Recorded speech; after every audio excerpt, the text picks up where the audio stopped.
Versatile. എന്ത് രസമുള്ള വാക്കാണല്ലേ. ഒരുപക്ഷെ ഓരോ ആക്ടറും കേൾക്കാൻ കൊതിക്കുന്ന വിശേഷം.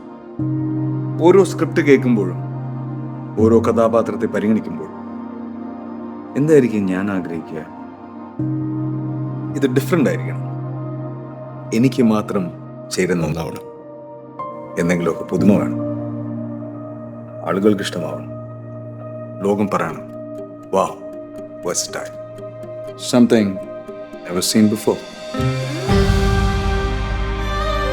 നിങ്ങളും അത് തന്നെയല്ലേ ആഗ്രഹിക്കുക? സ്പെഷ്യൽ മൊമെന്റ്സിന് വേണ്ടി ജ്വല്ലറി തിരഞ്ഞെടുക്കുമ്പോൾ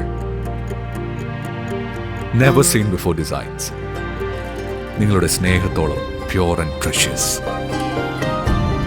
ഹൃദയം തൊട്ടറിഞ്ഞുള്ള സർവീസ്. പ്രസിദ്ധമായ പാലപ്പുറം ചിനക്കത്തൂർ പൂരത്തിന് മുന്നോടിയായി ക്ഷേത്രത്തിൽ തോൽപ്പാവ കൂത്ത് തുടങ്ങി. ചിനക്കത്തൂർ ദേവസ്വം വകയായിരുന്നു ആദ്യ ദിവസത്തെ കൂത്ത്. പൂരത്തോടനുബന്ധിച്ച് ക്ഷേത്ര മൈതാനിയിൽ ഒരുക്കുന്ന ഒരു മാസത്തെ സാംസ്കാരിക പരിപാടികളും തുടങ്ങി.